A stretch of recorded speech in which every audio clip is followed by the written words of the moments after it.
Namaste, welcome to iDream Inside Politics with Kavita.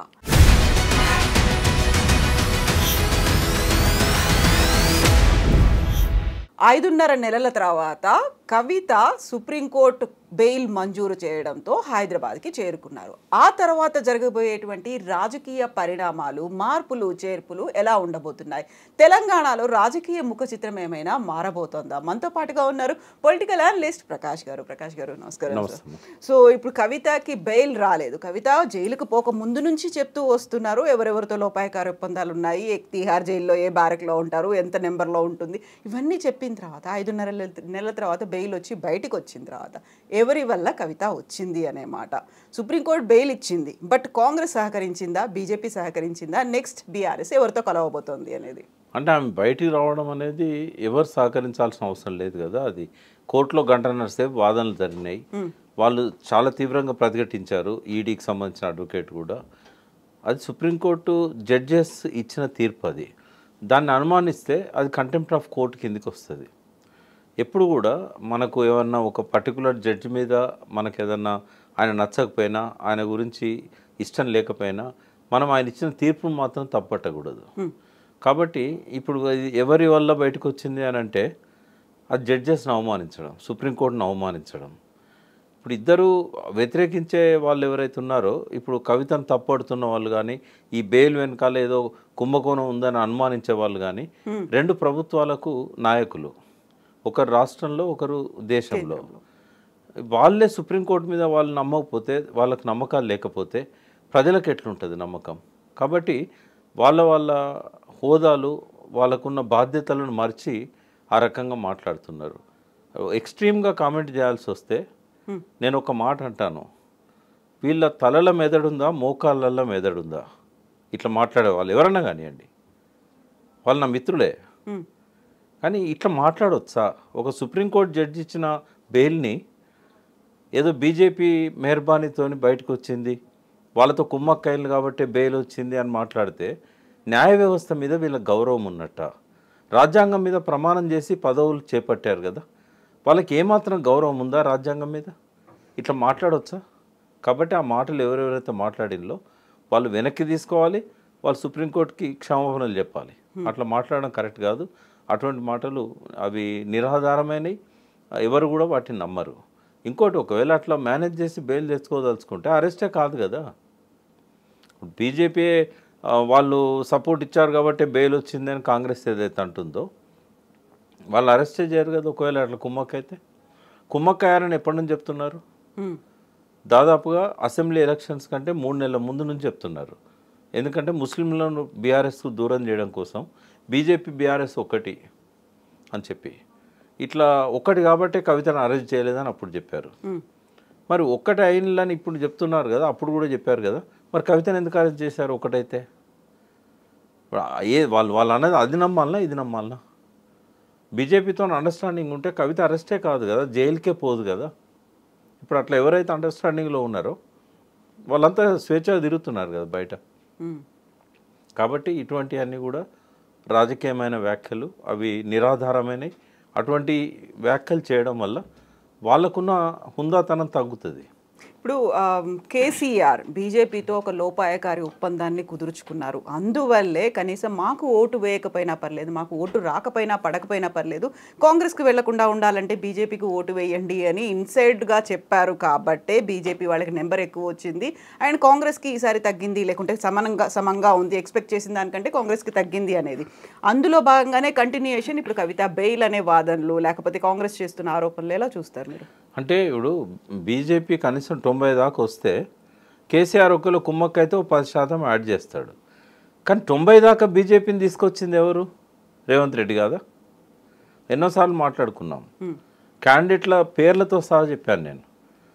ఇక్కడ బలహీనమైన candidate ఎందుకు పెట్టాడు, ఇక్కడ ఒక బలమైన క్యాండిడేట్ను వేరే నియోజకవర్గానికి ఇన్ఛార్జ్గా ఎట్లా పంపగలిగాడు అంటే, ఈయనకున్న అండర్స్టాండింగ్తోనే మోడీతో ఇవన్నీ చేయగలిగాడు. ఇప్పుడు నేను మళ్ళీ చెప్తున్నా, భౌతికంగా మాత్రమే రేవంత్ రెడ్డి కాంగ్రెస్లో ఉన్నాడు, మానసికంగా ఇది not in the Congress. Chandrababu చేతిలో ఉన్నాడు. చంద్రబాబు ఎవరి చేతిలో ఉన్నాడు?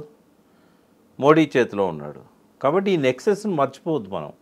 ఏది మాట్లాడినా కూడా రేవంత్ రెడ్డికి ఆ బీజేపీతో ఉన్న అనుబంధం వల్లనే 8 మంది గెలవగలిగారు. లేకుంటే నేను చెప్తున్నా కదా, రేవంత్ రెడ్డి కనుక పట్టుదలతోని ఫైట్ చేసి ఉంటే ఒక్క క్యాండిడేట్ కూడా బీజేపీ గెలిచే పరిస్థితి లేదు. ఆయన అప్పుడే అధికారంలోకి వచ్చారు, ఇంకా టీఆర్ఎస్కి ఉండే అవకాశం. అయితే ఈయన బీజేపీతో కుమ్మక్కు కావడం వల్ల టీఆర్ఎస్ గెలిచే అవకాశాన్ని పోగొట్టుకున్నది. ఎందుకంటే చాలా నియోజకవర్గాల్లో ట్రయాంగిల్ ఫైట్స్ లేకపోవడం వల్ల బీజేపీకి లాభించింది. అది ఎందుకు చేసిండు అనే దానికి కూడా నేను చెప్పాను. ఏమనంటే రేవంత్ రెడ్డి అనే దానికంటే కాంగ్రెస్ పార్టీ అధికారంలోకి రావడానికి పరోక్షంగా సహకరించింది మోడీ. దూకుడుగా వెళ్తున్న బీజేపీని తగ్గించాడు, సంజయ్ని వెనక్కి లాగి.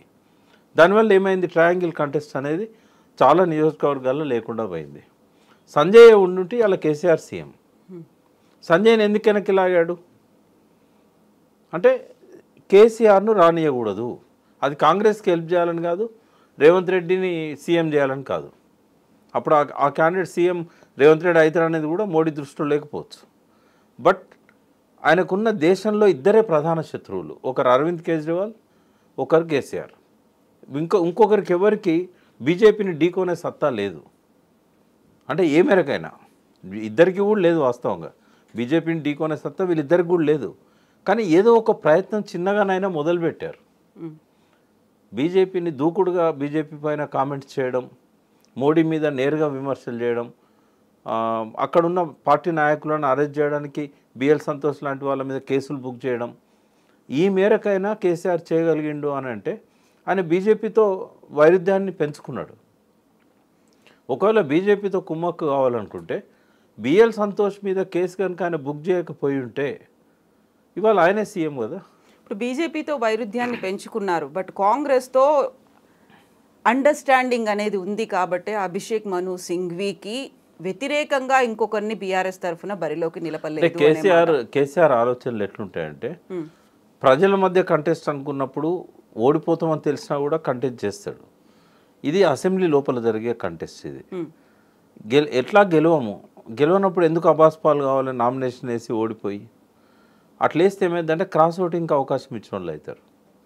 కాబట్టి మనకు ఆ సంఖ్య లేదు, సంఖ్యాబలం లేనప్పుడు నిలబడడం అనవసరం. ఎప్పుడైనా అది కేసీఆర్ గారి ఆలోచన సరళి ఆ రకంగానే ఉంటుంది. దానికి పరిపర అర్థాలు తీయొచ్చు. దీనికి ఇంకొక కంటిన్యూయేషన్ ఏంటంటే కవిత అరెస్ట్ అయిన నేపథ్యంలో వెరీ ఫస్ట్ డేస్లో ఆ టైంలో అభిషేక్ మను సింఘ్వి కూడా కవిత తరఫున వాదించవచ్చు ఒక అడ్వకేట్. ఇప్పుడు కపిల్ సిబాల్ వాదించట్లేదు. ఇప్పుడు అలా ఏమన్నా థ్యాంక్స్ గివింగ్ లో గ్రాటిట్యూడ్ లాగానో ఆయన్ని థ్యాంక్స్ గివింగ్ ఏముండదమ్మా, ఫీజు ఉంటుంది, గంటకు ₹1,00,000 ఫీజు ఇస్తారు. Advocate is advocate. ఇప్పుడు కాంగ్రెస్ అడ్వకేట్ అయినా కూడా కపిల్ సిబాల్ గవర్నర్ కేసులోనూ ఏమో కాంగ్రెస్కి అగెనిస్ట్గా సుప్రీంకోర్టులో వాదించాడు, దాసోస్రావుని వీళ్ళు పెట్టిన కేసు అనుకుంటా. అట్లా ఎన్నో కేసులలో కపిల్ సిబాల్ అపేర్ అవుతున్నాడు. బీఆర్ఎస్ తరఫున కూడా కపిల్ సిబాల్ కాంగ్రెస్ మాజీ మంత్రి కూడా కదా. కాబట్టి అడ్వకేట్స్కి ఆ రకంగా థ్యాంక్స్ గివింగ్ ఏముండదు. ఓన్లీ కోర్టు బయటకు వచ్చినాక వాళ్ళెవరో వీళ్ళెవరో ఫీజు ఇస్తారు, అంతవరకే ఉంటుంది. అభిషేక్ సింగ్ అయినా ఇంకొకరు అయినా కూడా అది గెలవని సీటు. బీఆర్ఎస్కి ఏమాత్రం జీరో. సిట్టింగ్ సీటు, సిట్టింగ్ని మాత్రం కోల్పోవాల్సి. సిట్టింగ్ అంటే ఆయన చేసిన పని వల్ల, కేశవరావు గారు రిజైన్ చేయడం వల్ల వాస్తవంగా ఇంటర్నల్గా చాలా జరిగింది. వాస్తవంగా ఒక రాజ్యసభ మెంబర్ను రిజైన్ చేయించాలని చాలా పట్టుబట్టారు, చేజింగ్ చేశారు. ఢిల్లీలో ఆయనను ఒక మెంటల్గా టార్చర్ చేశారు. ఒకటే ఒక్క కారణం, అభిషేక్ సింఘ్కి సీటు కావాలి. సోనియా గాంధీ గారు చెప్పారు, మీరేం చేస్తారో నాకు తెలియదు, ఆయనను మీ స్టేట్ నుంచి రాజ్యసభ మెంబర్ చేయమన్నారు. ఇప్పుడు ఖాళీలు లేవు. అప్పుడు కేశవరావు గారి కంటే రిజిగ్నేషన్ ముందు మీరు రిజైన్ చేయాల్సిందే. ఏ పార్టీకి చెందిన ఎంపీ? బీఆర్ఎస్ పార్టీకి. సో బీఆర్ఎస్ పార్టీ ఎంపీని కాంగ్రెస్ వాళ్ళు రిజైన్ చేయించి మీకు స్టేట్లో మినిస్టర్ ఇస్తాం, ఎమ్మెల్సీ ఇచ్చి మినిస్టర్ ఇస్తాం, ఇట్లాంటి ప్రలోభాలకు గురి చేశారు. ఎట్టి పరిస్థితుల్లో ఆయన ఒప్పుకోలేదు. బట్ ఇది ఎందుకు ఇప్పటిదాకా బయటికి రాలేదు? నేను చెప్తున్నా మీకు, ఎందుకంటే అది అందరికి తెలిసిన విషయం కాదు. ఎంపీ అందరికి చెప్పుకోలేదు కదా. ఆయన ఎట్టి పరిస్థితులు నేను నో అని చెప్పిండు. ఆయన నో అని చెప్పిన తర్వాత ఆల్టర్నేటివ్ ఏంది అని చూశారు. విజయలక్ష్మి అప్పటికే కాంగ్రెస్లోకి వచ్చింది. కేశవరావు గారిని పట్టుబట్టి కేశవరావు గారిని తీసుకొచ్చారు. ఆయన ఆ ఉద్దేశంతోనే పార్టీ మారితే రాజీనామా చేయాలని చెప్పి స్టేట్మెంట్ ఇచ్చాడు. ఆ స్టేట్మెంట్ని ఆసరా చేసుకున్నారు. నువ్వు ఎట్లాగో పార్టీ మారుతున్నావు కదా, రిజైన్ చేయి. సో లొంగిపోయారా కేశవరావు గారు? లొంగిపోలే. ఆయన ఒక మాట చాలా అంటే స్టేట్స్మెన్ లాగా ఒక మాట మాట్లాడాడు. ఎవరైనా పార్టీ మారితే రిజైన్ చేయాలి. ఆ రోజు ఆయన మారలేదు. పార్టీ మారిన వాళ్ళు రిజైన్ చేయాలన్నాడు. అన్నాక చాలా రోజులకు ఆయన పార్టీ మారాడు. పార్టీ మారిన తర్వాత నువ్వే అన్నావు కదా పార్టీ మారితే రిజైన్ చేయాలని. ఇప్పుడు అభిషేక్ సింగ్ తేవాలంటే ఏం చేయాలి? రాజీనామా చేయించాలి, స్థానాన్ని భర్తీ చేయడానికి. అయితే ఆయన కోసం ఈయన ఖాళీ చేసే మనిషి కాడు. అభిషేక్ సింగ్ కంటే చాలా సీనియర్ కేశవరావు గారు. ఆయన పేరు చెప్తే ఆయన చేసేవాడు కూడా కాదు కావచ్చు. బట్ ఆయన ఆ మాట అన్నాడు కదా, ఎవరైనా పార్టీ మారితే రిజైన్ చేయాలి, మోరల్ ఆబ్లిగేషన్. ఎప్పుడైతే ఆయన అన్నాడో ఆ వీక్నెస్ని పట్టుకొని నువ్వు రిజైన్ చేయి, పార్టీ మారినావు కదా, నీకు అడ్వైజర్ ఇస్తాం. ఇది జరిగింది. సో ఇప్పుడు ఆ బీఆర్ఎస్ రాజ్యసభ ఎంపీకి అంత ప్రలోభాలు పెట్టినప్పటికీ చాలా లాయల్గా మాత్రం ఉన్నారు. ఇప్పుడు ఉన్నటువంటి ప్రెజెంట్ అందరు లాయల్ ఉన్నారమ్మా. ఇప్పుడు అక్కడ ఉన్న రాజ్యసభ మెంబర్లు 4 ఉన్నారు. 4 100% లాయల్ ఉన్నారు కేసీఆర్ గారికి. లేకుంటే పార్సారథి రెడ్డి కానీ, దామోదరరావు కానీ, ఆయన రవిచంద్ర కానీ, మన సురేష్ రెడ్డి కానీ, ఎవ్వరు కూడా బీఆర్ఎస్ను వదిలిపోవాలనే ఆలోచనలు లేరు వాళ్ళు. What about MLAs? ఇప్పుడు ఇంత ప్రధానంగా ఎందుకు మాట్లాడుకోవాల్సి వస్తుంది అంటే బీఆర్ఎస్ పార్టీని మర్జ్ చేస్తారు బీజేపీలో అనేది. అప్పుడు కాంగ్రెస్కి సంబంధించినటువంటి కొంతమంది ఆల్రెడీ ఇక్కడ నుంచి ఎమ్మెల్యేలు అక్కడికి వెళ్ళిపోయారు కాబట్టి. ఈ మధ్య ఒకటి లింక్ చేస్తాను నేను, ప్లీజ్. ఏంటంటే చాలా ఒక సోషల్ మీడియాను పట్టుకొని చాలా పెద్ద కథ నడిపించాడు రేవంత్ రెడ్డి. ఏంది అంటే బీజేపీలో కలుస్తుంది, బీఆర్ఎస్ బీజేపీలో కలుస్తుంది. ఇది ఏ రకమైన అవకాశం లేని కాడ ఒక పొగ పుట్టించాడు. ఎందుకు జరిగింది ఇది అంటే రేవంత్ రెడ్డి అక్కడ ఏం మాటిచ్చాడు? యాంటీ డిఫెక్షన్ లా తయారు చేసింది రాజీవ్ గాంధీ, దాన్ని ఖచ్చితంగా అమలు చేస్తా అన్నది రాహుల్ గాంధీ. మన స్టేట్ ఎలక్షన్స్లలో కూడా చెప్పాడు ఆయన. ఇప్పుడు ఆయన ప్రతిష్ట మస్కబారే పని రేవంత్ రెడ్డి చేశాడు. ఢిల్లీకి పోయినప్పుడు అడిగారు, పద్ధతి కాదు కదా వాళ్ళని రిజైన్ చేయించి మళ్ళీ గెలిపి, ఎందుకు అవసరం లేదు, లెజిస్లేచర్ పార్టీ మన కాంగ్రెస్లోకి వస్తున్నది, నేను అందరితో మాట్లాడాను, మాటలు చెప్పాడు అక్కడ. తర్వాత అడిగారు మా పార్లమెంట్ ఎలక్షన్లకు ఆయనకు వస్తారు అని చెప్పాడు. పార్లమెంట్ ఎలక్షన్ అయినా కూడా 10 మంది కంటే ఎక్కువ పోలేదు. అందులో కూడా చంద్రబాబు నాయుడు వచ్చి ఆయన ఇన్ఫ్లుయెన్స్ చేస్తే కొంతమంది పోయారు. ఇంకా 10 దాటి ఒక్కరో ఇద్దరో కూడా పోయే పరిస్థితి కనబడతలేదు. ఎందుకంటే ఇప్పటికే ప్రజలల్లో రేవంత్ రెడ్డి పట్ల ఒక వ్యతిరేకత వచ్చింది. రైతులు ఆందోళన చేస్తున్నారు, మహిళలు కూడా బస్సు ఇచ్చినంత మాత్రం సాటిస్ఫై కావట్లేదు, వాళ్ళు అనుకున్న పథకాలు ఏవి కూడా అమల్లోకి రావట్లేదు. ఎప్పుడైతే ప్రజల్లో డిస్కాంటెంట్ వస్తుందో, నాయకులు ఎప్పుడు కూడా తమ చిరునామాను సరి చేసుకునేది ప్రజల యొక్క కోణం నుంచే.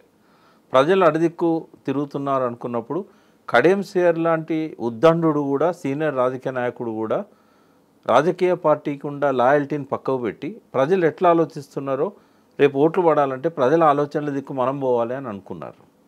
సో ఇప్పుడు ప్రజల లోపల వచ్చే ఆలోచన ఏంటంటే కాంగ్రెస్ పట్ల వ్యతిరేకత పెరుగుతున్నది. వాటర్ గ్రాఫ్ ఎట్లా పెరుగుతుందో స్లోగా మెల్లమెల్లగా పెరుగుతున్నది. ఈ పెరుగుతున్న క్రమం ఒకటి. రెండవది వాళ్ళని భయపెడుతున్న మరొక ఇదేంటంటే రేపు మళ్ళీ ఎలక్షన్స్ వస్తే గెలుస్తామా, ఇప్పుడు కోర్టు తప్పు పట్టేటట్టుంది. ఫస్ట్ బలి అయ్యేది దానం నాగేందర్, ఎందుకంటే ఆయనకు ఏ ఎవిడెన్స్ అక్కర్లేదు. 2 పార్టీల నుంచి 2 నామినేషన్లు వేశాడు. ఫస్ట్ ఏమో ఎమ్మెల్యేగా డిక్లేర్ చేశారు ఎలక్షన్ కమిషన్, సెకండ్ ఆయనను క్యాండిడేట్గా డిక్లేర్ చేశారు కాంగ్రెస్ పార్టీకి. అక్కడనే ఆయనను శాక్ చేయాలి. బట్ ఎందుకో వాళ్ళు ఇంకా కూడా నిద్రపోతున్నారు. రేపో ఎల్లుండో హైకోర్టు ఆయనను రిజైన్ చేయమనడము లేకుంటే స్పీకర్కు సీరియస్గా ఆక్షేపణ చేయడము చేస్తుంది. ఇంకా ఏ ఎవిడెన్స్ కావాలి? నామినేషన్ కంటే ఎక్కువ ఏం కావాలి? పార్టీ మారిండని చెప్పడానికి బీఫామే ఇచ్చారు కదా కాంగ్రెస్ నుంచి ఆయనకి ఎంపీగా. అయితే ఈ పాయింట్ మీద ఆయన డిస్క్వాలిఫై అయిన తర్వాత గెలిచే అవకాశాలు చాలా కష్టం దానం నాగేందర్కి. ఎప్పుడైతే ఆయన ఓడిపోతాడో పోయిన ఎమ్మెల్యేలు కూడా రిటర్న్ వచ్చే పరిస్థితి. అయితే ఈ లోపలనే ఈ కోర్టు తీర్పు రాకముందే, బై ఎలక్షన్ రాకముందే ఒక భయానక వాతావరణాన్ని ఎమ్మెల్యేల్లో క్రియేట్ చేయాలి. అది ఎట్లా క్రియేట్ అవుతుంది? బీజేపీలో కలుస్తున్నది అని అంటే బీజేపీ ఇక్కడ అధికారంలోకి వచ్చేది లేదు. ఇప్పుడు కాదు, 29లో రాదు, 34లో కూడా రాదు. ఎప్పటికీ బీజేపీకి కూడా అవకాశం లేదు వాళ్ళ సిద్ధాంతం ప్రకారంగా. కాబట్టి బీజేపీలో బీఆర్ఎస్ కలిస్తే మనకు పుట్టగతులు ఉండవు అని నాయకులు భయపడతారు. కేసీఆర్ని వదిలేసి మా దిక్కు వస్తారు. అధికార పార్టీ కాబట్టి ఏమో హామీలు ఇస్తారు, పదవులు ఇస్తామంటారు, డబ్బు ఇస్తామంటారు, ఏదో చేస్తారు. ఈ వాతావరణాన్ని క్రియేట్ చేయడానికి ఒక ఉద్దండుడైన లబ్ధప్రతిష్ఠుడైన ఒక సీనియర్ సోషల్ మీడియా కింగ్ను పట్టుకొని ఆయనతోని డ్రామా అంతా నడిపించి మళ్ళీ ఆయనతో నడిపిన డ్రామా సరిపోదని చెప్పి సాక్షాత్తు ముఖ్యమంత్రి ప్రకటించాడు. ఆయన గవర్నర్ అవుతాడు కేసీఆర్, ఆయన కొడుకు కేంద్ర మంత్రి అవుతాడు. అంటే దీన్ని అయితే మనం చిల్లర మాటలని నేను చెప్పగలుగుతా. అవసరమా ఇది రేవంత్ రెడ్డికి? ఇప్పుడు ఒక రాష్ట్రానికి ముఖ్యమంత్రి, నీకు అవసరమా ఏ పార్టీ నాయకుడు ఏ పార్టీతో కలుస్తున్నాడు అనేది ఆధారాలు లేకుండా అట్లా మాట్లాడవచ్చా? నీ ఇంటెలిజెన్స్ రిపోర్ట్ ఉంటే బయటపెట్టు. ఇంటెలిజెన్స్ రిపోర్ట్ నిజంగానే కేసీఆర్ కుమ్మక్క అవుతున్నాడు బీజేపీతోని అనేదన్నా ఉన్నట్టయితే బయటపెట్టు. అయితే ఇవన్నీ ఇన్ని రకాల నరేషన్స్ రావడానికి, సోషల్ మీడియాలో ఇంత ప్రచారం జరగడానికి ప్రధానమైనటువంటి కారణం కవిత అరెస్ట్కి సంబంధించి, ఆ తర్వాత బెయిల్ మీద బయటికి వచ్చిన తర్వాత ఇంకా ఎక్కువగా మ్యాసివ్గా సర్క్యులేట్ అవుతున్నాయి, స్ప్రెడ్ అవుతున్నాయి. బట్ ఇప్పటికీ కూడా కేసీఆర్ ఎందుకని మాట్లాడలేకపోతున్నారు? అసెంబ్లీ ఎన్నికల తర్వాత, ఆ తర్వాత పార్లమెంట్ ఎన్నికల తర్వాత, కవిత అరెస్ట్ తర్వాత, విడుదల తర్వాత ఇప్పటిదాకా ఎందుకు కేసీఆర్ బయటికి రాలేదు, మాట్లాడట్లేదు? ఏం మాట్లాడాలి? ఇన్ని స్పెక్యులేషన్స్ ఉన్నాయి. మళ్ళీ కార్యకర్తల్లో మనోభావాలు లేకుంటే వాళ్ళని రెజ్యూనేట్ చేయాలి, మళ్ళీ మన అధికారంలోకి రావాలి అనుకుంటే మాట్లాడాల్సినటువంటి అవసరం లేదా? నేను అనేది ఏంటంటే, ఇవాళ ఇప్పుడు ఇమ్మీడియట్గా ఆయన వచ్చి ఖండించండి అనుకోండి, రేపు ఇంకొక వాదనతో వాళ్ళు ముందుకు వస్తారు. ప్రజలంతా నమ్మనియండి, పీక్కి వెళ్ళినాక కానీ కేసీఆర్ రాడు. ఎప్పుడు కూడా ఆయన నేచర్ ఎట్లుంటుందంటే, ఏదన్నా ఒక అపవాదో లేకపోతే ఇంకోటో స్ప్రెడ్ కావడం మొదలైంది అనుకోండి, కానీ అండి ఇంకెంత స్ప్రెడ్ చేస్తారో చూద్దాం. ఎందుకంటే ఇప్పుడు దీన్ని ఇక్కడనే నేను కట్ చేసింది అనుకోండి, ఇంకోటి మొదలు పెడతారు, నడవనియండి అని అంటాడు ఆయన. ఆయన నేచర్ అది. ఆయన మొత్తం స్ప్రెడ్ అయిన తర్వాత అప్పుడు వచ్చి ఆయన మాట చెప్తాడు, దానికి వాల్యూ ఉంటుంది. బట్ ఇదే స్ట్రాటజీని ఎన్నికల సమయంలో అప్పటిదాకా వదిలేసి, అప్పటిదాకా ఎవరితో కలవకుండా, ప్రజల్లో తిరగకుండా, ప్రచారాలకి దేనికి వెళ్లకుండా, చివరిలో ఎన్నికల ముందు మ్యాసివ్గా తిరిగినప్పటికీ కూడా ప్రజలు నమ్మలేదు అంటే కొన్నిసార్లు ఓవర్ కాన్ఫిడెన్స్ ఎట్లుంటుందో ఒక ఎగ్జాంపుల్ చెప్తా. ఒకసారి మిర్యాలగూడ కాన్స్టిట్యున్సీలో, హాలియా కాన్స్టిట్యున్సీ, నాగార్జున సాగర్, అంతకుముందు హాలియా ఉండే, జానారెడ్డి గారు వరుసగా ఎన్నికవ్వకుంటూ వస్తున్నాడు.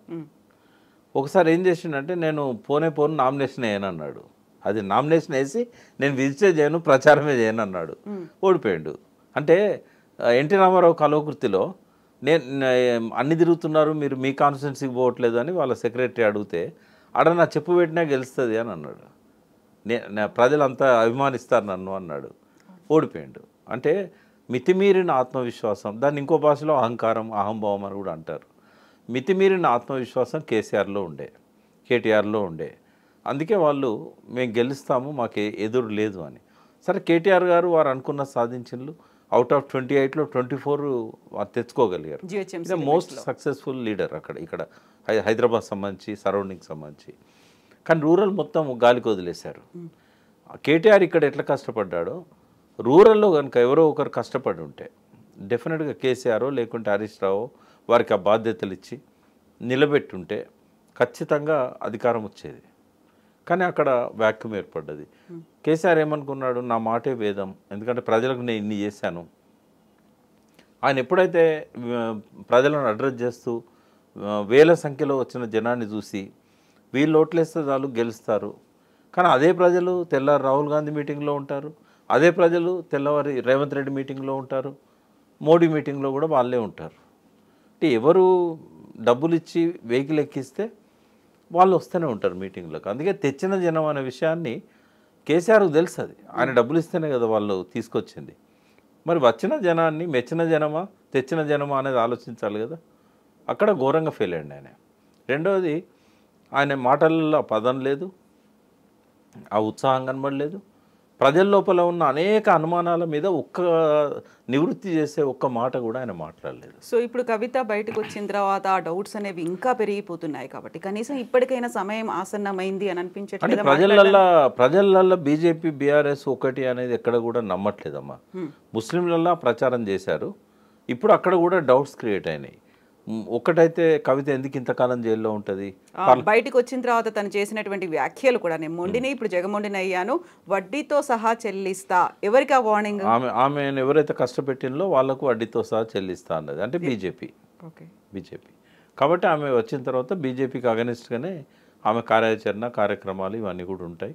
ఇప్పుడు వీళ్ళు అధికారంలో లేరు కాబట్టి మోడీ చేయగలిగింది ఏం లేదు వీళ్ళను.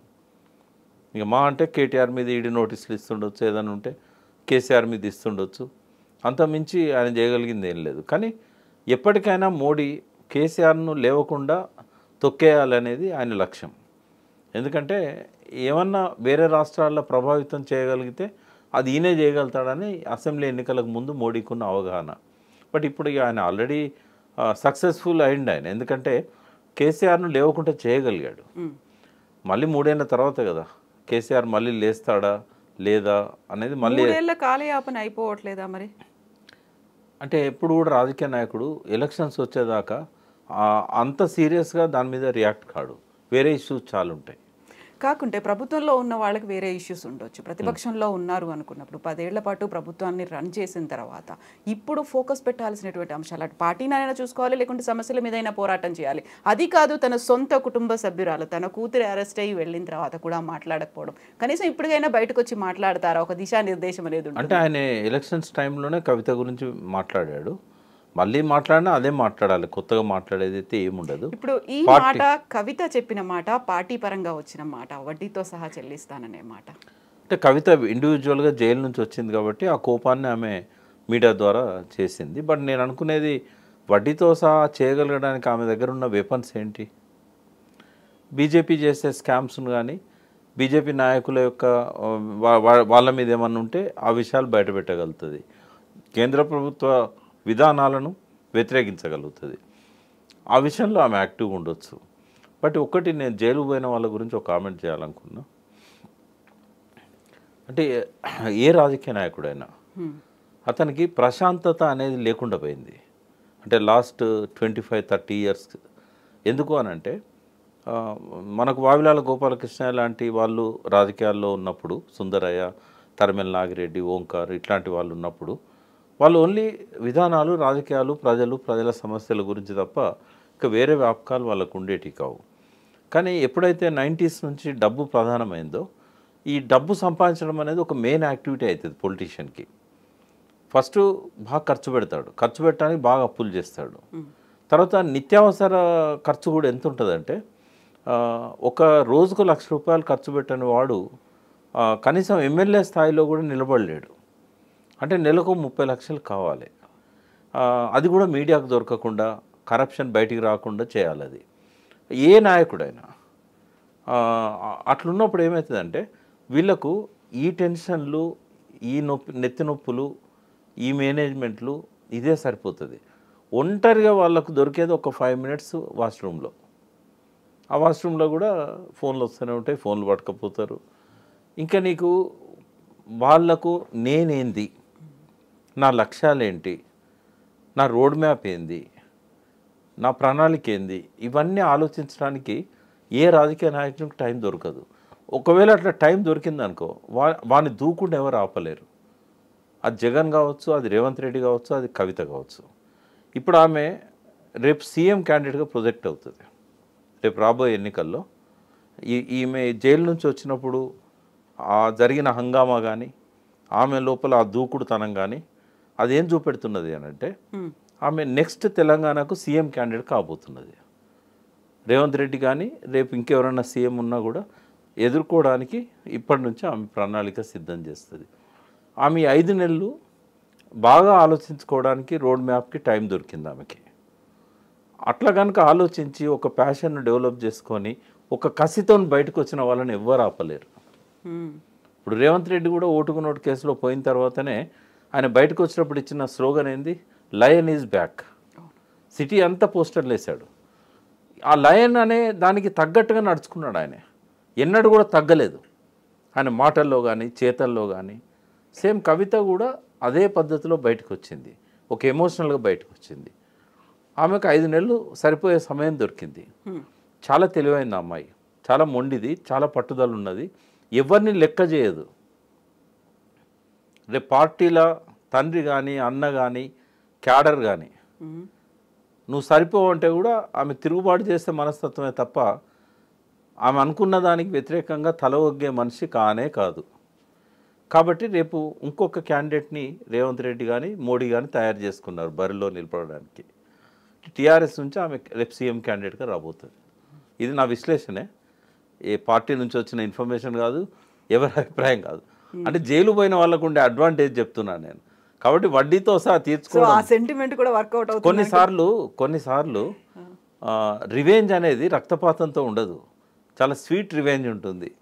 ఆ స్వీట్ రివెంజ్ ఏంటంటే ఆ పతనమైన స్థాయి నుంచి ఉన్నత స్థాయికి ఎదగడం. అది కవిత ముందున్న ఛాలెంజ్ అదే. రేపు ఒకటి ఈ కేసులో నుంచి నీట్గా బయటికి రావాలి. వాళ్ళు ఏదైతే సుప్రీంకోర్టు ఆంక్షలు పెట్టిందో ఆ ఆంక్షలను పాటిస్తూనే ఆమె ఎదగాలి. ఆమె కార్యక్షేత్రాన్ని తెలంగాణగానే చేసుకోవాలి.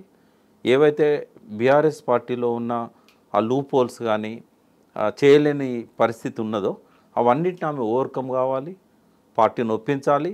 నాయకురాలిగా ఆమె క్షేత్ర పర్యటనలు చేయాలి. తన మీద పడ్డ బురదను తుడిచేసుకోవాలి. ప్రజల లోపల ఒక ఇమేజ్ను బిల్డ్ చేసుకుంటూ ఆమె రేపు పార్టీ ఇమేజ్తో పాటుగా తన ఇమేజ్ పెంచుకున్నట్టయితే ఆమె డెఫినెట్గా సీఎం క్యాండిడేట్ అవుతుంది. ఎవరు ఆపలేరు కూడా. అది. సో ఇప్పుడు మీరు చెప్పినటువంటి 2 పేర్లు ఒక ఎగ్జాంపుల్గా చెప్పారు. అలా 3వ పేరు కవితగా యాడ్ అవుతుంది. అదొక రాజకీయంగా సెంటిమెంట్గా కూడా కలిసి వస్తుంది అనుకోవచ్చా? అంటే ఇది మన దేశంలోనే కాదు, మన రాష్ట్రంలోనే కాదు, ప్రపంచవ్యాప్తంగా 20-30 సంవత్సరాలు నెల్సన్ మండేలాను జైల్లో పెడితే నేరుగా జైలు నుంచి ఆయన ప్రెసిడెంట్ అయ్యాడు సౌత్ ఆఫ్రికాకు. ఆంగ్ సాన్ సూకీ కూడా. ఇట్లా చాలామంది మనకు కనబడతారు. కాబట్టి ఇది ఆ ఏకాగ్రత, ఆ కసి, ఆ పట్టుదల ఇవన్నీ జైలు అనేది వాళ్ళకి ఇస్తుంది. జైలు లైఫ్, ఒంటరి జీవితం. సో నెక్స్ట్ కవిత సీఎం క్యాండిడేట్, ఒక ప్రొజెక్టెడ్ క్యాండిడేట్ లాగా కాబోతోంది. దానికి తగ్గట్టుగా వ్యూహాలు, ఇలాంటి ప్రణాళికలు అన్నీ కూడా అది మనసులో పెట్టుకొని ఆమెను ముగ్గలోనే తుంచేయాలని దాంతో ఈ ఆరోపణలు స్టార్ట్ అయినాయి. అంటే ఇప్పటిదాకా పడ్డ బురద సరిపోదు కవిత మీద.